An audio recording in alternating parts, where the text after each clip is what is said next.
الحمد لله نحمده ونستعينه ونؤمن به ونتوكل عليه ونعوذ بالله من شرور أنفسنا ومن سيئات أعمالنا من يهده الله فلا مضل له ومن يضلله فلا هادي له وأشهد أن لا إله إلا الله وحده لا شريك له وأشهد أن محمدًا عبده ورسوله أرسله بالهدى ودين الحق ليظهره على الدين كله ولو كره المشركون اللهم صل على محمد وعلى آل محمد كما صليت على إبراهيم وعلى آل إبراهيم إنك حميد مجيد اللهم بارك على محمد وعلى آل محمد كما باركت على إبراهيم وعلى آل إبراهيم إنك حميد مجيد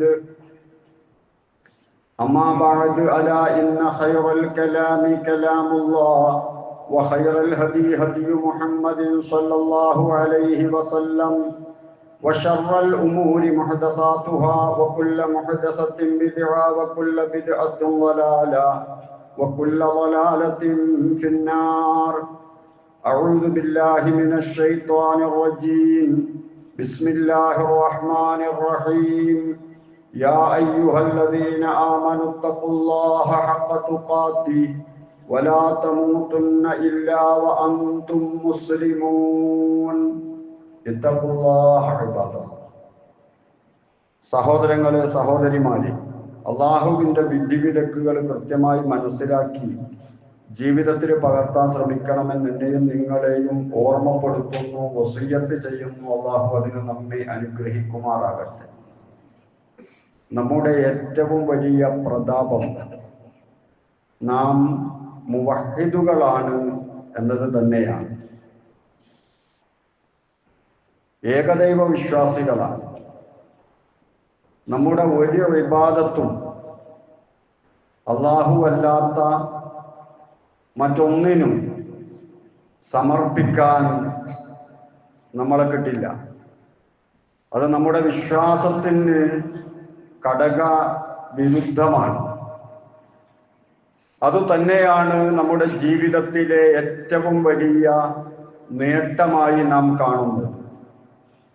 ഈ പ്രപഞ്ചമാസകലം സൃഷ്ടിച്ച് അടക്കി ഭരിക്കുന്ന, പരിപാലിക്കുന്ന, എല്ലാം കേൾക്കുന്ന, എല്ലാം കാണുന്ന, എല്ലാം അറിയുന്ന, ഒരിക്കലും മരിക്കാത്ത അല്ലാഹു, അവനാണ് നമ്മുടെ ആരാധ്യൻ.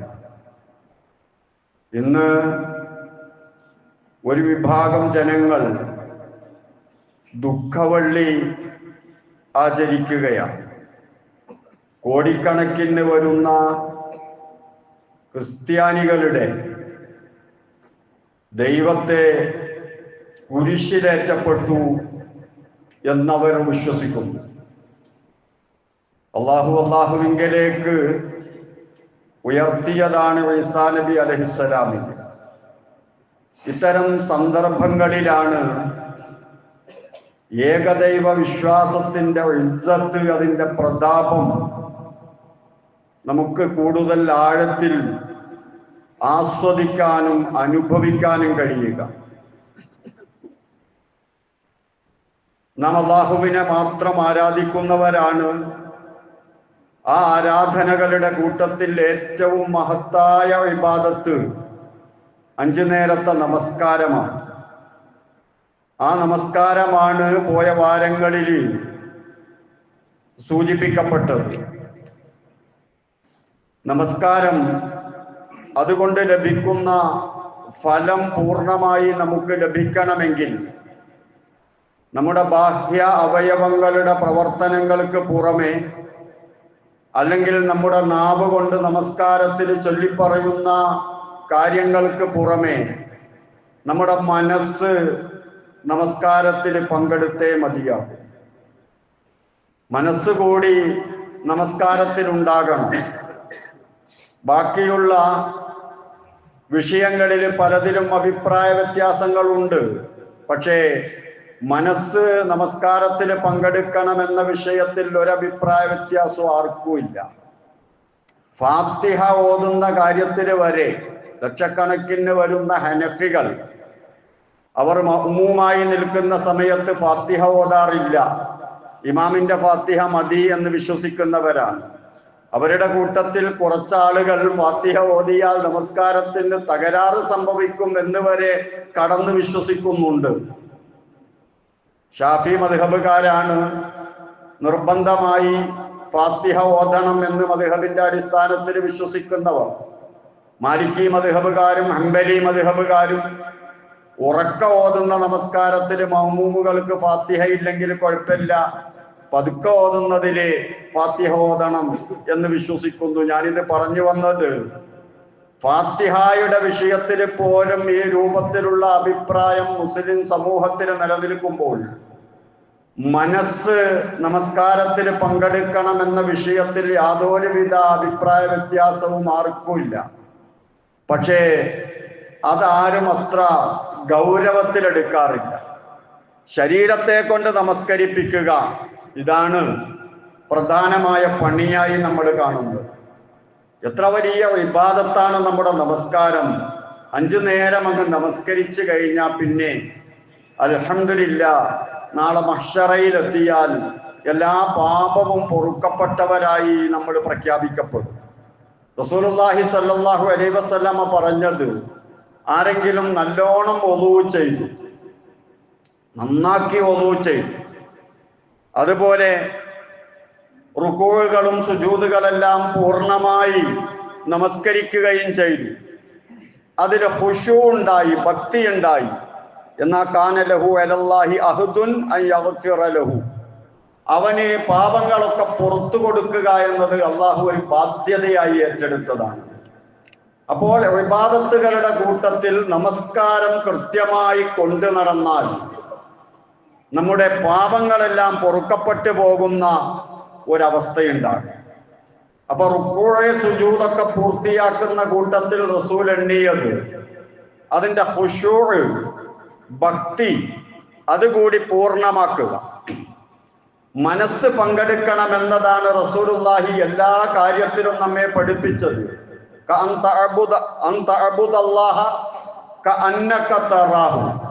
നീ അള്ളാഹുവിനെ കാണുന്നത് പോലെ നമസ്കരിക്കുക, ഇബാദത്ത് എടുക്കുക. നിസ്കരിക്കാനങ്ങ് നിന്ന് കഴിഞ്ഞാൽ അള്ളാഹനെ കാണുന്നത് പോലെ ഉള്ള ഒരു നമസ്കാരം. അള്ളാഹ് നിനക്കാണ് ഞാൻ നമസ്കരിക്കുകയാണ് എന്ന ആ മാനസികാവസ്ഥയുണ്ടല്ലോ. ഞാൻ അള്ളാഹിന്റെ മുന്നിൽ നിൽക്കുകയാണ്.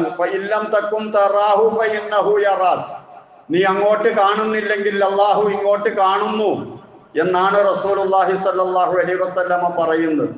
അതേതായാലും ആ അള്ളാഹിനെ കാണൽ നമ്മുടെ നഗ്ന നേത്രം കൊണ്ടല്ല, മറിച്ച് മനസ്സുകൊണ്ടാണ്. നമ്മുടെ മനസ്സ് നമസ്കാരത്തിൽ പെട്ടെന്ന് പിടിച്ച് വലിച്ചു കൊണ്ടുവന്നാ നിൽക്കുന്ന സംഗതിയല്ല. കഴിയൂല അതിന്. നമസ്കാരത്തിലെന്നല്ല, ഒരു വിഷയത്തിലും പെട്ടെന്ന് മനസ്സ് കൊണ്ടുവരാൻ ശ്രമിച്ചാൽ നടക്കൂല. അതിനിങ്ങനെ പാകപ്പെടുത്തി കൊണ്ടുവരണം. അതിന് വുളൂ ചെയ്യുമ്പോൾ തുടങ്ങണം, ബാങ്കിന് ഇജാബത്ത് ചെയ്യുമ്പോൾ തുടങ്ങണം.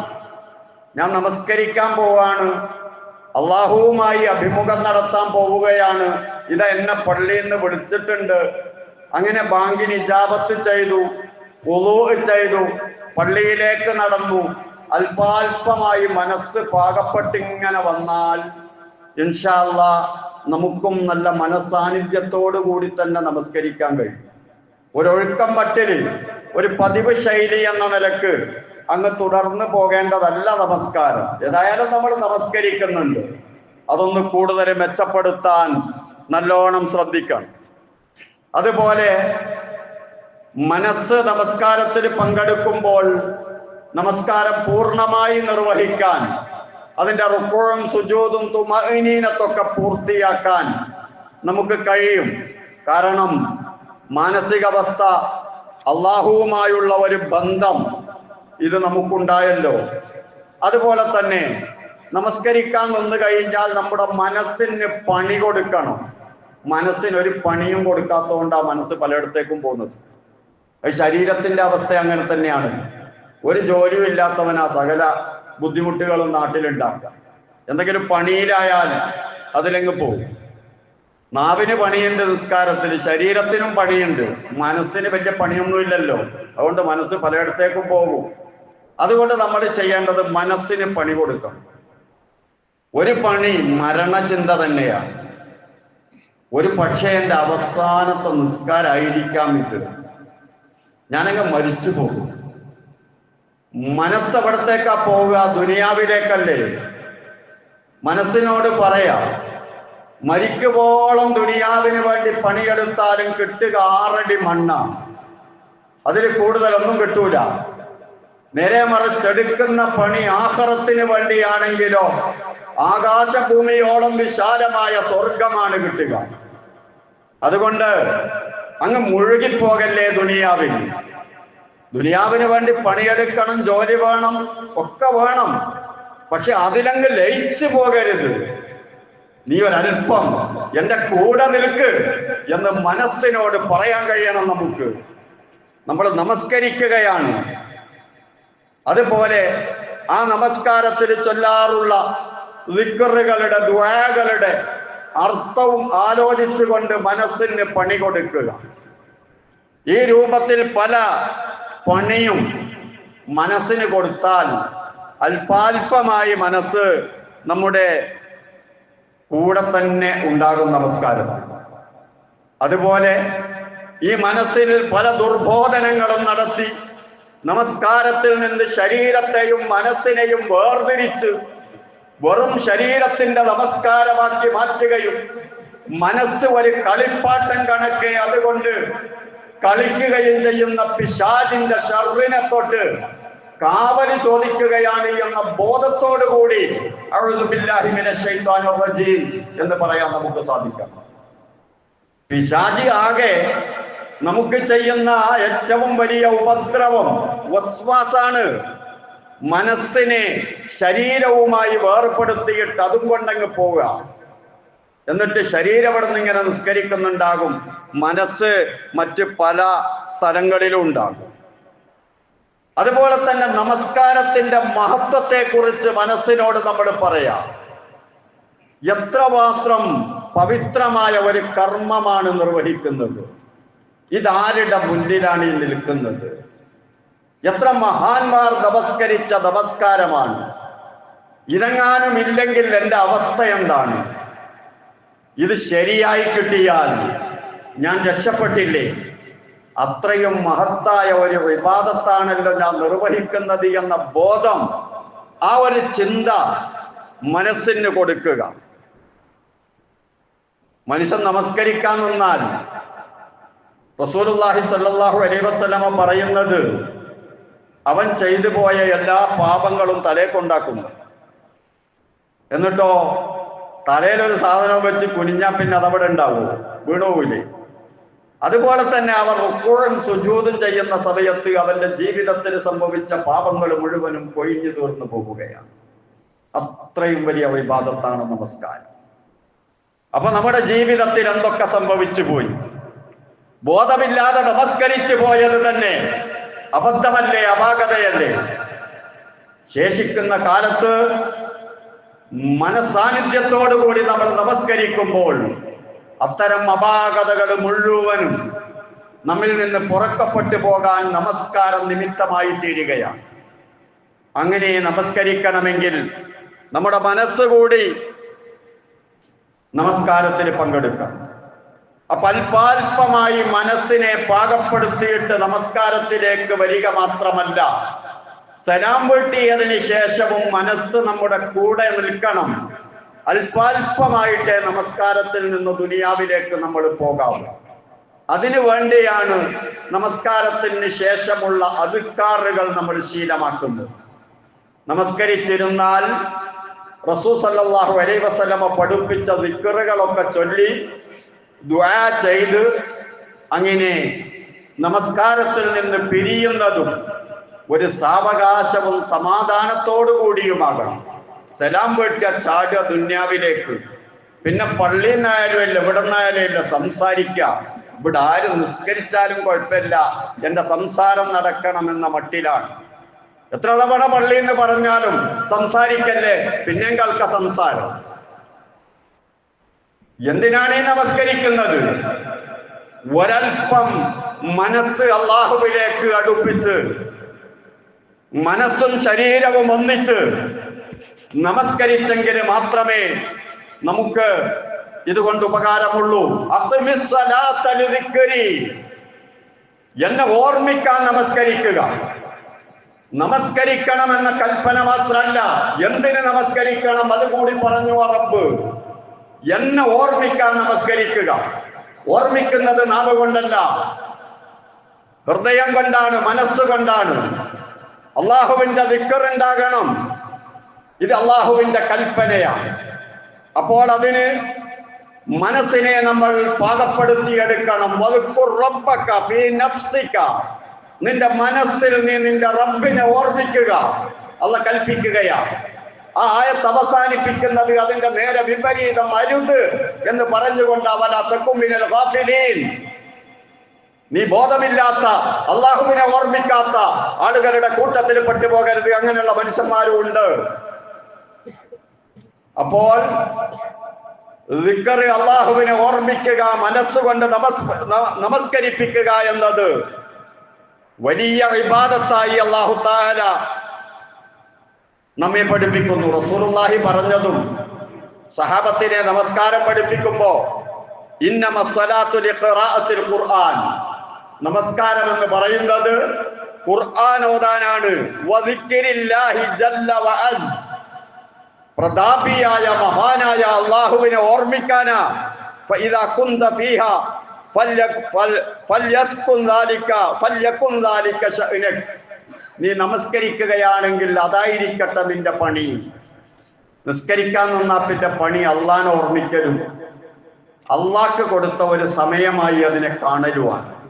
അപ്പൊ നമ്മുടെ മനസ്സിനെ പരമാവധി നമസ്കാരത്തിന് പങ്കെടുപ്പിക്കാം. അതിന് ചില വഴികളുണ്ട്. ആ വഴികൾ സ്വീകരിക്കുകയും അങ്ങനെ മനസ്സിന് പണി കൊടുത്തുകൊണ്ട് മനസ്സിനെ കൂടി നമസ്കാരം ശീലിപ്പിക്കുകയും ചെയ്യേണ്ട സമയമാണ് ഇനി നമ്മുടെ സമയം. കാരണം നമ്മൾ മുവഖ്ഖിദുകളാണ്, നമ്മൾ നമസ്കരിക്കുന്നവരാണ്, നമ്മുടെ ഇബാദത്ത് ചെയ്യുന്നവരാണ്, നമ്മൾ അല്ലാഹുവിനെ മാത്രം ആരാധിക്കുന്നവരാണ്. ആ ഇബാദത്തുകളുടെ കൂട്ടത്തിൽ ഏറ്റവും വലുത് നമസ്കാരമാണ് എന്ന് വിശ്വസിക്കുന്നവരാണ്. ആ നമസ്കാരത്തെ മെച്ചപ്പെടുത്തുക തന്നെ വേണം. ഏതൊരു കാര്യവും ആസ്വദിക്കണമെങ്കിൽ മനസ്സുകൂടി പങ്കെടുക്കണം. ഭക്ഷണം കഴിക്കുകയാണെങ്കിലും, ഉറങ്ങുകയാണെങ്കിലും, കുടുംബജീവിതം നയിക്കുകയാണെങ്കിലും, ഇനി ഇരിക്കട്ടെ ഒരു വിനോദമാണെങ്കിൽ പോലും മനസ്സ് കൂടി സഹകരിക്കാതെ പിന്നെന്താ ആസ്വാദന ഉള്ളത്? വെറും ഒരു കൃത്രിമത്വം. മനസ്സ് പങ്കെടുക്കാത്ത എല്ലാ വിഷയങ്ങളിലും നമുക്ക് കാണാൻ കഴിയും. കർമ്മശാസ്ത്ര ഗ്രന്ഥങ്ങൾ പരിശോധിച്ചാൽ അവിടെയൊക്കെ ഈ ശരീരത്തിന്റെ പ്രവർത്തനങ്ങൾ, നമസ്കാരത്തിന് എങ്ങനെ കൈവെക്കണം, എവിടെ നോക്കണം, എങ്ങനെ ഇരിക്കണം, ഈ നാവ് കൊണ്ട് പറയേണ്ടതും ശരീരം കൊണ്ട് ചെയ്യേണ്ട വിഷയങ്ങളാണ്. എന്നാൽ മനസ്സിനെ കൂടി പങ്കെടുപ്പിക്കുന്ന വിഷയം വിശുദ്ധ ഖുർആനും അതുപോലെ റസൂലുള്ളാഹി സ്വല്ലല്ലാഹു അലൈഹി വസല്ലമയുടെ സുന്നത്തും വളരെ ഗൗരവത്തിൽ ഊന്നിപ്പറയുന്നതായി നമുക്ക് കാണാൻ കഴിയും. ആഖിറത്തില് ഉപകാരമുള്ള നമസ്കാരമാകണമെങ്കിൽ മനസ്സിനെ കൊണ്ട് പണിയെടുപ്പിച്ചേ തീരൂ. ഒന്നാമത്തെ പണി ഹുളൂറുൽ ഖൽബാണ്, മനസ്സാന്നിധ്യം. നമ്മുടെ ശരീരം കൊണ്ട് നമസ്കരിപ്പിക്കുമ്പോൾ കൂടെ മനസ്സിനെ നിർത്താനുള്ള പരിപാടി. ഞാൻ നിസ്കരിക്കാൻ നിന്നിരിക്കുകയാണ്, റുകൂഇലാണ്, സുജൂദിലാണ്, അത്തഹിയാത്തിലാണ്, ഇരിക്കുകയാണ്, അള്ളാഹുവിന്റെ മുന്നിൽ നിൽക്കുകയാണ് എന്ന രൂപത്തിൽ നമ്മുടെ മനസ്സിനെ കൂടി നമസ്കാരത്തിന് പങ്കെടുപ്പിക്കാനുള്ള നിരന്തരമായ പരിശ്രമം, അതാണ് ഒന്ന് നമുക്ക് ചെയ്യാനുള്ളത്. അതുപോലെ തന്നെ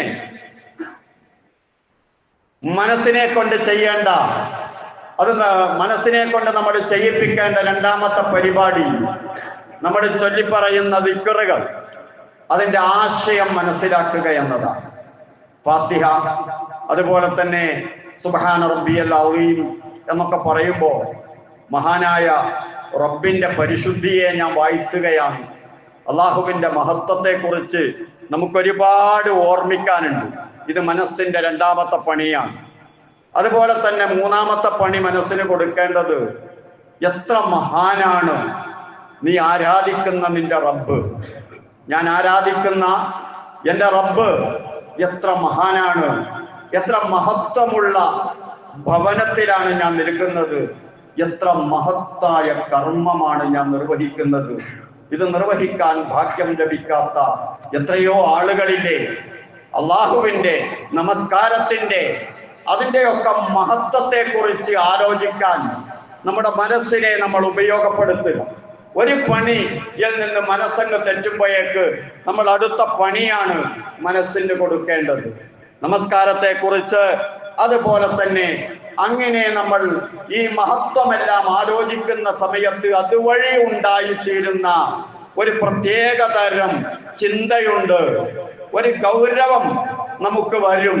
ഈ നമസ്കാരത്തിന്റെ അള്ളാഹുവിന്റെ ഒക്കെ ആ ഗൗരവം നമുക്ക് ഉൾക്കൊള്ളാൻ കഴിയും. അതിന്റെ പേരാണ് ഈ ഖുശൂ, ഭക്തി, പേടി എന്നൊക്കെ പറയുന്നത്. അതുപോലെ തന്നെ ഇത്രയും മഹത്വമുള്ള അള്ളാഹുവിന്റെ മുന്നിൽ ഈ നമസ്കാരം എന്ന മഹത്തായ കർമ്മം നിർവഹിക്കുന്ന സമയത്ത് ഞാനും ആ അള്ളാഹുവിൽ നിന്നങ്ങ് തിരിഞ്ഞു കളയുകയാണെങ്കിൽ അതത്ര ലജ്ജാവഹമാണ്, എത്ര മോശമാണ് എന്ന ഒരു ചിന്ത നമ്മുടെ മനസ്സിന് കൊടുക്കണം. അങ്ങനെ കൊടുക്കുമ്പോൾ നമ്മുടെ മനസ്സിന് ഹയാ, ലജ്ജ എന്ന ഒരു സവിശേഷത നമസ്കാരത്തിന് വരും. ഇല്ല, ഞാൻ അങ്ങനെ ചിന്തിച്ചു പോയത് തെറ്റാണ്, ഇങ്ങോട്ട് എൻ്റെ മനസ്സ് പോയത് തെറ്റാണ്, മോശമായി പോയല്ലോ എന്ന ഒരു ചിന്തയിലൂടെ വീണ്ടും മനസ്സിനെ നമുക്ക് തിരിച്ചു കൊണ്ടുവരാൻ കഴിയും. അമാ തസ്തഹി മിമ്മാലിക്കിൽ മുൽക്കി അയ്യറ സുദൂദക അൻഹു യാ ഖലീലൽ മുറുഅത്തി. നമ്മുടെ മുൻഗാമികൾ പറയാറുണ്ടായിരുന്നു, ഓ മനുഷ്യത്വമില്ലാത്തവനെ, മുറുവത്തില്ലാത്തവനെ, നീ നിന്റെ റബ്ബിനെ തൊട്ട് തിരിഞ്ഞു കളയുന്നത് റബ്ബ് കാണൂലേ? അതിന് നിനക്ക് ലജ്ജല്ലേ? അവന്റെ മുന്നിൽ നിൽക്കുക, എന്നിട്ട് എങ്ങോട്ടെങ്കിലും തിരിഞ്ഞു കളയുക, അത് നിന്റെ റബ്ബ് കാണൂലേ? അള്ളാന്റെ മുന്നിലല്ലേ നിൽക്കുന്നത്, അങ്ങോട്ട് കാണുന്നില്ലെങ്കിലും ഇങ്ങോട്ട് കാണുന്നില്ലേ? അതുകൊണ്ട് ലജ്ജ വേണേ എന്ന് നമ്മെ ഉപദേശിക്കുകയാണ്. ചുരുക്കത്തിൽ മനസ്സിനിങ്ങനെ മാറി മാറി പണി കൊടുത്തുകൊണ്ടേയിരിക്കുക. മനസ്സിന്റെ മറ്റൊരു പണിയാണ് ഇഹ്തിസാബ്. ഇത് റബ്ബ് സ്വീകരിച്ച് കൂലി തരും എന്ന വലിയ പ്രതീക്ഷ. ഈമാനം ഇഹ്തിസാബൻ, നോമ്പിനെ പറ്റി പറഞ്ഞില്ലേ? ഖിയാമു റമളാനിനെ പറ്റി പറഞ്ഞില്ലേ? ഈമാനം ഇഹ്തിസാബൻ, വിശ്വാസവും കൂലി കിട്ടുമെന്ന പ്രതീക്ഷയും. നമ്മൾ ജുമാ നമസ്കരിക്കുകയാണ്, പള്ളിയിലാണ് വന്നത്. എന്തിന് വന്നതാ? വേറൊരു ഉദ്ദേശവും ഇല്ല. മരിക്കണം, മരിച്ചിട്ട് അള്ളാഹുവിങ്കൽ നിന്ന് പ്രതിഫലം ലഭിക്കണം, നമ്മുടെ പാപങ്ങൾ പൊറുക്കപ്പെടണം, ആഖിറം സുരക്ഷിതമാകണം. അതിനു വേണ്ടിയാ വന്നത്. ആ പണി നമസ്കാരത്തിൽ മനസ്സിനെ കൊണ്ടെടുപ്പിക്കണം. അങ്ങനെ എടുപ്പിക്കുമ്പോ നമ്മുടെ നമസ്കാരം അള്ളാഹു സ്വീകരിക്കുന്ന, അത് കാരണമായി ഒരുപാട് ഫലം ലഭിക്കുന്ന നമസ്കാരമായി നമ്മുടെ നമസ്കാരം പരിവർത്തനപ്പെടും. അതിന് മനസ്സിനെ കൂടിയാണ് നമ്മൾ ഇതിൽ സഹകരിപ്പിക്കേണ്ടത് എന്ന് റസൂലുള്ളാഹി സ്വല്ലല്ലാഹു അലൈഹി വസല്ലമ നമ്മെ പഠിപ്പിക്കുകയാണ്. അതുപോലെ നിരന്തരമായി അള്ളാഹുവിനോട് മനസ്സുകൊണ്ട് പ്രാർത്ഥിച്ചുകൊണ്ടേയിരിക്കണം.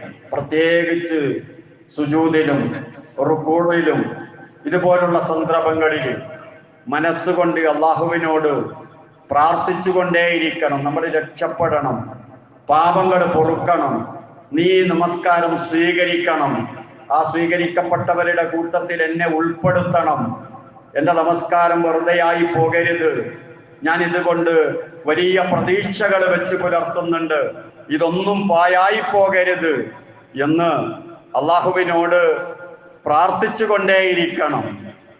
അതുപോലെ നമ്മുടെ ശ്രദ്ധ തിരിച്ചു കളയുന്ന ചുറ്റുപാടുകളിൽ വെച്ച് നമസ്കരിക്കരുത്.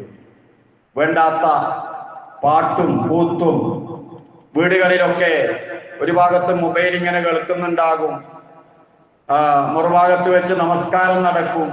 ചിത്രവരകളും കുറികളുമുള്ള പടങ്ങളൊക്കെ വിരിച്ച്, ചുരുക്കി പറഞ്ഞാൽ മനസ്സിന്റെ ആ ചിന്ത അള്ളാഹുവിനെ സംബന്ധിച്ചുള്ള ആ അടുപ്പൊന്നും ഇല്ലാത്ത വിധത്തിലാക്കുന്ന ചുറ്റുപാടുകൾ ഉണ്ടാക്കുക. അതൊന്നും പാടില്ല. റസൂൽ സല്ലല്ലാഹു അലൈഹി വസല്ലം വരയും കുറിയുള്ള വസ്ത്രം ഇട്ട് നമസ്കരിച്ചപ്പോ ഇത് തിരിച്ചു കൊണ്ടുപോയി കൊടുത്ത് എനിക്ക് മറ്റൊരെണ്ണം വായിക്കൊണ്ടുവരണം എന്ന് വരെ പറഞ്ഞതായി ഹദീസിൽ നമുക്ക് കാണാൻ കഴിയും. അതുപോലെ തന്നെ നമസ്കാരത്തിൽ നമ്മുടെ ശ്രദ്ധ കേന്ദ്രീകരിക്കാൻ, സുജൂദിന്റെ സ്ഥാനത്ത് തന്നെ നോക്കാൻ റസൂൽ സല്ലല്ലാഹു അലൈഹി വസല്ലം ശീലിപ്പിച്ചിട്ടുണ്ട്. അതൊരു മഹത്തായ സുന്നത്തായി റസൂൽ സല്ലല്ലാഹു അലൈഹി വസല്ലം പറഞ്ഞിട്ടുണ്ട്. മുകളിലേക്ക് നോക്കുന്ന അവസ്ഥയെ സംബന്ധിച്ച് പറഞ്ഞത് അത്തരം ആളുകൾ അത് അവസാനിപ്പിക്കണം, ഇല്ലെങ്കിൽ അവരുടെ കണ്ണിന്റെ കാഴ്ച വരെ നഷ്ടപ്പെട്ടു പോകാൻ സാധ്യതയുണ്ട് എന്ന രൂപത്തിലുള്ള പരാമർശങ്ങളെല്ലാം റസൂൽ സല്ലല്ലാഹു അലൈഹി വസല്ലം നടത്തിയിട്ടുണ്ട്. ഇതിലൂടെയെല്ലാം നമ്മുടെ മനസ്സിനെ കൂടി നമസ്കരിപ്പിക്കാനുള്ള പരിപാടികളാണ് റസൂലുള്ളാഹി സ്വല്ലല്ലാഹു അലൈഹി വസല്ലമ നമ്മെ പഠിപ്പിക്കുന്നത്. നമ്മൾ പലതിലും മുഴുകാറില്ലേ? എന്തുകൊണ്ട് നമസ്കാരത്തിൽ മുഴുകാൻ കഴിയുന്നില്ല? ചില ആളുകൾ ഫോണിലങ്ങ് മുഴുകിയാൽ വിളിച്ചാൽ കേൾക്കൂല, അടുത്ത് പോയിട്ട് തട്ടി ഉറക്കെ അടിച്ചെങ്കിൽ മാത്രമേ അറിയുള്ളൂ. കാരണം അതിലങ്ങ് മുഴുകിപ്പോയിട്ടുണ്ട്. നമുക്കൊന്ന് മുഴുകിക്കൂടെ നമസ്കാരത്തിൽ? അതൊന്ന് ആസ്വദിച്ചുകൂടെ? അതിൽ നമ്മുടെ മനസ്സിനെ എന്തുകൊണ്ട് സഹകരിപ്പിച്ചുകൂടാ? പരിശ്രമിക്കുക, തീർച്ചയായും നടക്കും. അള്ളാഹുവിനോട് പ്രാർത്ഥിക്കുക, അങ്ങനെ നമസ്കരിക്കാൻ എനിക്ക് തൗഫീഖ് നൽകണേ എന്ന് നിരന്തരമായി പ്രാർത്ഥിക്കുക. അത്തരം നമസ്കാരക്കാരുടെ കൂട്ടത്തിൽ അള്ളാഹു നമ്മെ ഉൾപ്പെടുത്തി തരുമാറാകട്ടെ. അഖൂലു ഖൗലി ഹാദാ വഅസ്തഗ്ഫിറുല്ലാഹൽ അലീം ലി വലക്കും വഅസ്തഗ്ഫിഹി അന്നി വഅൻകും വഅൻ ജമീഇൽ മുസ്ലിമീന വൽ മുഅ്മിനീന അജ്മഈന ഫസ്തഗ്ഫിറുഹു ഇന്നഹു ഹുവൽ ഗഫൂറുർ റഹീം.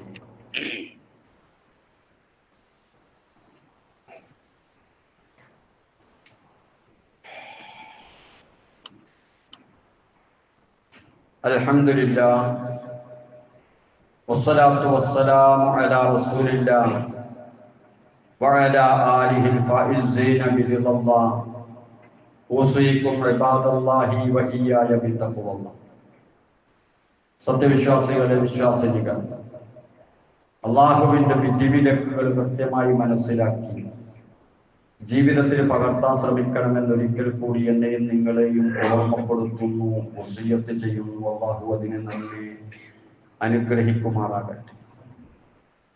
നമ്മൾ നമസ്കാരത്തിൽ എത്രയേറെ മറ്റ് ചിന്തകളൊന്നും വേണ്ടെന്ന് ശ്രദ്ധിച്ചാലും നേരത്തെ നമ്മൾ ഇടപഴകിയ, പറഞ്ഞ, അനുഭവിച്ച വിഷയങ്ങളിലേക്ക് പെട്ടെന്ന് മനസ്സങ്ങ് പോകും. നമസ്കാരത്തിൽ നല്ല വിരിപ്പൊക്കെ വിരിച്ച് കള്ളിയും പുള്ളിയൊന്നും ഇല്ലാത്തത് സുജൂദിന്റെ സ്ഥാനത്തേക്ക് തന്നെ നോക്കി. പക്ഷെ നമ്മുടെ മനസ്സിന് നേരത്തെ അറിയാവുന്ന കാര്യങ്ങളുണ്ടല്ലോ, അതിൽ നിന്ന് കൂടി മോചിപ്പിക്കണമെങ്കിൽ അത് നമ്മുടെ വ്യക്തി ജീവിതം ശുദ്ധീകരിക്കുക വഴി ജീവിതം കൂടി കള്ളിയും പുള്ളിയും ഇല്ലാത്ത ഒരു ക്ലീനായ ജീവിതമാക്കിയെടുക്കൽ മാത്രമേ നിവൃത്തിയുള്ളൂ. അതിനെന്താ വേണ്ടത്? ഈ നമസ്കാരം മാത്രമല്ല ശരിക്കു പറഞ്ഞാൽ അള്ളാഹുവിന്റെ ഇബാദത്ത്, അള്ളാഹുവിന് ചെയ്യുന്ന ഇബാദത്ത്. ശരീഅത്തിൽ നമസ്കാരമുണ്ട്, സക്കാത്തുണ്ട്, നോമ്പുണ്ട്, ഹജ്ജുണ്ട്. ഇതൊക്കെ ശരീഅത്തിൽ നിർബന്ധമായ ഇബാദത്തുകളാണ്. ഇതല്ലാത്ത ഒരുപാട് കൽപ്പനകളുണ്ടല്ലോ റബ്ബിന്. ഗീബത്ത് പറയരുത്, നമീമത്ത് പറയരുത്, അസൂയ പാടില്ല, ഒരുപാട് വിരോധനകളും കൽപ്പനകളും അള്ളാഹുവിന് വേറെ ഉണ്ടല്ലോ. മനുഷ്യന്റെ പെരുമാറ്റവും ഇടപഴക്കവുമായി ബന്ധപ്പെട്ടത്. ആ ഇടപഴക്കങ്ങളൊക്കെ അള്ളാഹുവിനാക്കിയെടുക്കുക എന്നതിലൂടെ ആ ഭാഗം കൂടി ക്ലിയർ ആയാൽ അതിന്റെ ഭവിഷ്യത്തുകൾ നമസ്കാരത്തിലേക്ക് വരില്ല. അല്ലാതെ പുറമുള്ള ജീവിതം നമുക്ക് ഇഷ്ടപ്പെട്ടതുപോലെ ജീവിക്കുകയും അവിടെയൊന്നും അള്ളാഹുവിന്റെ യാതൊരു അംറ് നഹികളും നമ്മൾ പരിഗണിക്കുകയും ചെയ്യാതെ ഈ നമസ്കാരത്തിന് മാത്രം ഇങ്ങ് റെഡിയാകണം എന്ന് വിചാരിച്ചാൽ കഴിയില്ല. അതുകൊണ്ടാണ് പലപ്പോഴും ഞാൻ സൂചിപ്പിക്കാറുള്ളത് പോലെ നമ്മുടെ ഇബാദത്തുകൾ സ്വഹീഹാകണമെങ്കിൽ, അത് മഖ്ബൂലാകണമെങ്കിൽ, നമ്മുടെ മുആമലാത്തുകൾ, ഇടപഴക്കങ്ങൾ അത് സംശുദ്ധമാകണം എന്ന് ഖുർആനും ഹദീസും നമ്മോട് അടിക്കടി പറഞ്ഞുകൊണ്ടിരിക്കുകയാണ്. നോമ്പ് സ്വീകരിക്കപ്പെടണമെങ്കിൽ ഗീബത്ത് നമീമത്ത് ഒഴിവാക്കണം. റസൂല് പറഞ്ഞില്ലേ, ഇതിന്റെ വിശപ്പേ ഉണ്ടാവുള്ളൂ. അപ്പൊ മുആമലാത്ത് ശരിയായില്ല, ജനങ്ങളുമായുള്ള ഇടപഴക്കം ശരിയായില്ല, ഇവിടെ ശരീഅത്തിന്റെ നോമ്പേ ഉണ്ടായുള്ളൂ, അതുകൊണ്ടൊരു കാര്യവും ഉണ്ടായില്ല. ഹജ്ജിന്റെ തൽബിയത്ത് ചെല്ലുമ്പോ നിന്റെ ഹജ്ജും കൊണ്ട് നീ പോയിക്കോ, ലാ ലബ്ബൈക വലാ സഅദൈക എന്ന് പറയുന്ന രംഗല്ലേ. കൊണ്ടുവന്ന പൈസ ശരിയില്ല, ആളുകളുമായുള്ള ഇടപഴക്കങ്ങൾ ശരിയല്ല. നമസ്കരിക്കുന്ന സമയത്തും അത് തന്നെയാണ് അവസ്ഥ. ആളുകളുമായുള്ള ഇടപഴക്കം ശരിയല്ലെങ്കിൽ അത് ഇബാദത്തിനെ ബാധിക്കുന്നതാണ്. അതുകൊണ്ട് തന്നെ ഈ നമസ്കാരം അങ്ങോട്ടും ആ മുആമലാത്തുകൾ ഇങ്ങോട്ടും പരസ്പരം സഹകരിക്കുന്ന, നമസ്കാരം കൊണ്ട് തെറ്റുകുറ്റങ്ങൾ ഇല്ലാതാക്കുന്ന, ഒരു നല്ല വ്യക്തിത്വം ഉണ്ടാക്കുന്ന നമസ്കാരമാക്കി മാറ്റുകയും ആ നല്ല വ്യക്തിത്വമുണ്ടായി അതുകൊണ്ട് നമസ്കാരത്തിൽ ഉപകാരം കിട്ടുന്ന ആളുകളായി മാറണം. അല്ലാഹു റസൂല് പറയാ, ഖിയാമത്ത് നാളിൽ ചില മനുഷ്യന്മാരെ കൊണ്ടുവരപ്പെടും പോലും ആ വിചാരണ വേളയിൽ ലഹും അഅമാലും കജിബാലി തിഹാമ, തിഹാമ പർവ്വതം പോലെ വലിയ മലകളെ പോലുള്ള ഇബാദത്തുകളുമായി അവർ വരും. എന്നിട്ടോ യജ്അലുഹാ ഹബാഅൻ മൻസൂറ, അതിനെയൊക്കെ പൊടി പടലങ്ങളാക്കി അല്ലാഹു തആല മാറ്റിക്കളയും, ഒന്നും സ്വീകരിക്കുകയില്ല. സഹാബാക്കൾ ചോദിച്ചു, എന്തുകൊണ്ടാണ് റസൂലേ? അള്ളാഹുവിന്റെ റസൂല് പറഞ്ഞു, അവർ നിങ്ങൾ നമസ്കരിക്കുന്നത് പോലെ നമസ്കരിച്ചിട്ടുണ്ട്. നിങ്ങൾ തഹജ്ജുദ് നമസ്കരിക്കുന്നത് പോലെ അവര് രാത്രിയുടെ യാമങ്ങൾ ഉപയോഗപ്പെടുത്തിയിട്ടുണ്ട്. അവരും തഹജ്ജുദും കാര്യങ്ങളൊക്കെ നമസ്കരിക്കുന്ന ആളുകളാണ്. പക്ഷേ അവർ അവരുടെ രഹസ്യ ജീവിതത്തിൽ അള്ളാഹു വിലക്കിയ കാര്യങ്ങൾ അവരുടെ ജീവിതത്തിൽ വരുമ്പോൾ അതവർക്കൊരു പ്രശ്നമല്ല. കുറ്റം ചെയ്യാനുള്ള അവസരം കിട്ടിയാൽ അവർക്ക് മറ്റൊരു ജീവിതമാണ്, പള്ളിയിലെത്തിയാൽ വേറൊരു ജീവിതമാണ്. അങ്ങനെയുള്ള ആളുകൾ കുറെ നിസ്കാരവും നോമ്പൊക്കെ ആയിട്ട് ഇബാദത്തുമായിട്ട് ഇങ്ങ് വരും, പലപോലത്തെ ഇബാദത്ത് ഓരോറ്റൊന്നും അന്ന് എടുക്കൂല. അപ്പൊ മുആമലാത്ത് ശരിയായില്ല, പരസ്യം വാങ്ങും, അതുപോലെ തന്നെ ഈബത്തും പറയും, നബീബത്തും പറയും. എന്ത് കുറ്റകൃത്യങ്ങൾ കണ്ടാലും അത് അവർ അതിൽ ഇടപഴകും. എന്നാലോ ഇപ്പുറത്ത് ഇബാദത്തും കാര്യങ്ങളൊക്കെ ഉണ്ട്, പക്ഷേ എല്ലാം ധൂളിധവളങ്ങളായി നഷ്ടപ്പെട്ടു പോകുന്നൊരവസ്ഥ.